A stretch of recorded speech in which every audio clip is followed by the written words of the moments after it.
മലയാളികൾക്ക് ഏറ്റവും ഇഷ്ടപ്പെട്ട കായിക ഇനം ഫുട്ബോൾ ആണെങ്കിലും ലോകകപ്പ് നേടിയത് ക്രിക്കറ്റിലാണ്.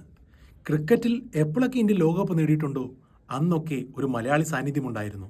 1983 കപിലിൻ്റെ ചെകുത്താന്മാർ ലോക കിരീടം നേടിയപ്പോൾ അന്ന് കൂടെയുണ്ടായിരുന്നത് സുനിൽ വത്സൻ.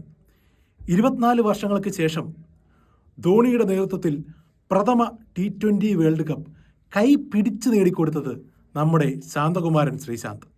2011 ഉണ്ടായിരുന്നു ശ്രീശാന്ത് അന്ന് സച്ചിനൊപ്പം ലോകകപ്പ് ഉയർത്തിയ ആ ടീമിൽ. 13 വർഷങ്ങളുടെ നീണ്ട കാത്തിരിപ്പിന് ശേഷം 2024 രോഹിത് ശർമ്മയുടെ നേതൃത്വത്തിൽ T20 വേൾഡ് കപ്പ് ഉയർത്തിയ ടീമിൽ നമ്മുടെ സഞ്ജു സാംസൺ ഉണ്ടായിരുന്നു. ഇതേ വർഷം നമ്മൾ വീണ്ടും ഒരു T20 വേൾഡ് കപ്പിന് തയ്യാറെടുക്കുകയാണ്. ഒക്ടോബർ 3 മുതൽ 20 വരെ വനിതകളുടെ T20 വേൾഡ് കപ്പിൽ 2 മലയാളികളുണ്ട്. ലെഗ് സ്പിന്നർ ആശാ ശോഭനയും ഹാർഡ് ഹിറ്റിംഗ് ഓൾറൗണ്ടർ സജന സജീവനും. മലയാളി ഉണ്ടെങ്കിൽ കപ്പുറപ്പല്ലേ?